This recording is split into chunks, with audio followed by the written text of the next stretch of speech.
store it up for the lean years. And I believe that we're in just such a time. We've had, now let me just go on here. We've had a literal fulfillment of Passover with the death and resurrection of Jesus Christ.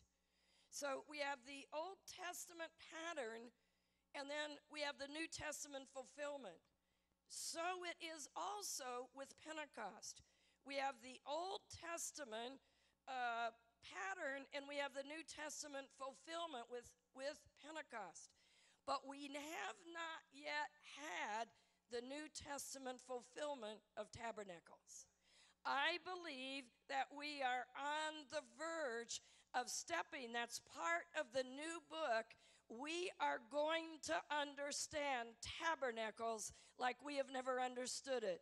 It begins with the Feast of Trumpets, then the Day of Atonement, and then 7 days of God tabernacling with his people. That's why I believe years ago Francis Frangipane wrote that book, The Days of His Presence. But I believe this is the day when God is calling us into a place where he wants to tabernacle with us.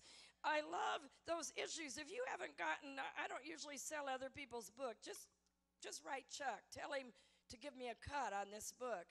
But if you haven't read his book, God's Unfolding Battle Plan, he talked about the presence war, the wealth war, all the different wars. You need to read that book because we're in there.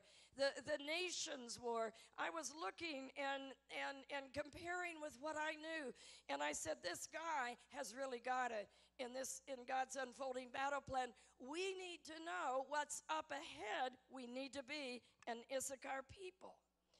We got too long. We've just been, I believe God needs to just throw a bomb in the Western church. We are so program oriented. You know, when really the pattern is in the Old Testament, it was a people who followed God. And then they built the tabernacle. Solomon built the tabernacle, and God's presence just came down, and he tabernacled. Then with the New Testament, with what Jesus did, he ripped open the way so that you and I could go into the Holy of Holies without any difficulty. We could become a people that both tabernacled with God and that tabernacled with us. Ephesians 2, he rent the veil in two. And one of the things about tabernacles is you cannot take leaven into the Feast of Tabernacles. You can take leaven into the Feast of Pentecost. That means you can't be playing instruments up here and having sex on the side. It means that you can't be ministering and have secret things that you're doing. It means that you can't be double-minded anymore. It means that you can't use your own mind to get there. Leaven also represents the natural mind. Paul said the Western world and the Western church is dominated by the natural carnal mind. We have developed everything out of our mind. We are a Greek people. We are not a biblical Hebraic people, you know, who understand it. And that we've got to be people who, it says Paul said the carnal mind is at enmity with God. But we have planned everything. We have our programs. We have our nice little this, our nice little that. When I really believe we've got to become people. Okay, now I got to be nice to your family month, so I have to get together with all my family. What if God's telling me to go to Israel or to go to Russia or something? No, this is be nice to your family month. So everybody's got to, how many of you hear what I'm saying? If we become people of the presence, we become people who can hear God. And if we're mature, we know how to both do the will of God and be submitted at the same time. Because we understand our sphere of authority and our measure of the gift. But we have got to set people free for God's sake.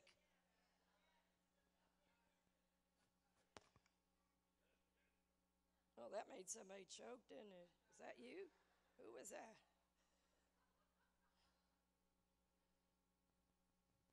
We're entering, so we're entering a season when we can't take leaven in and have tabernacles simultaneously. What was it? They called me and they said, well, I don't know. I don't think it's going to, we finished what we'd committed to. And I said, we can't stop until the dam breaks. And they said, well, I don't know how it's going to work every day. I said, I don't care if you don't know how it's going to work, period. Did you hear what I just said? There comes a point when a leader has to stand up and says, I don't care what you think.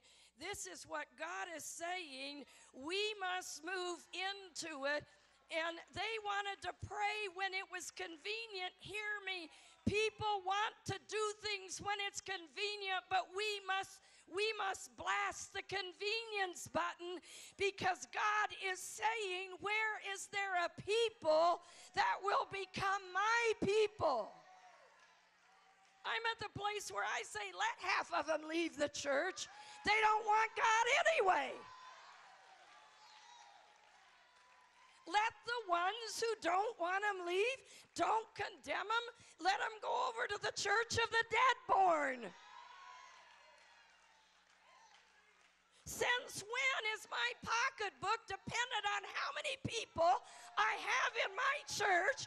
Since when is my success built on filling? My success is built on what does God get done? What does he get done in your life? What does he get done in what you do? Do they know me? And do they know my church as a place where you confront God, a holy God?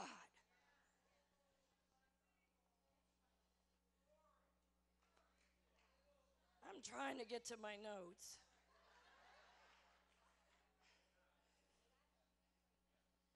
See, the last church that's going to be restored before Jesus returns is the Laodicean church. The Laodicean church is the church that's lukewarm. A little dab will do you. That's you. Now turn to the one next to you and say, that may be you.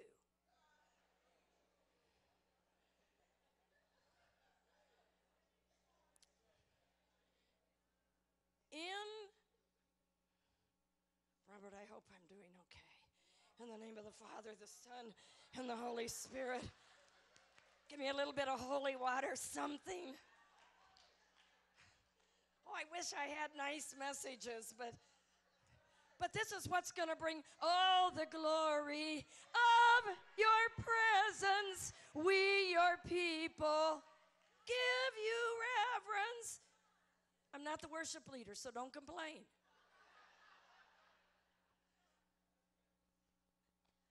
But the Laodicean church was the last church that was mentioned in Revelation.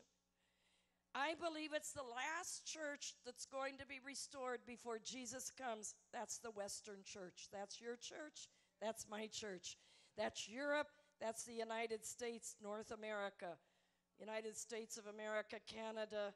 Mexico's pretty hot sometimes. You know, they're just hot people down there. You know, the castanets and all that stuff. Crazy people live down there.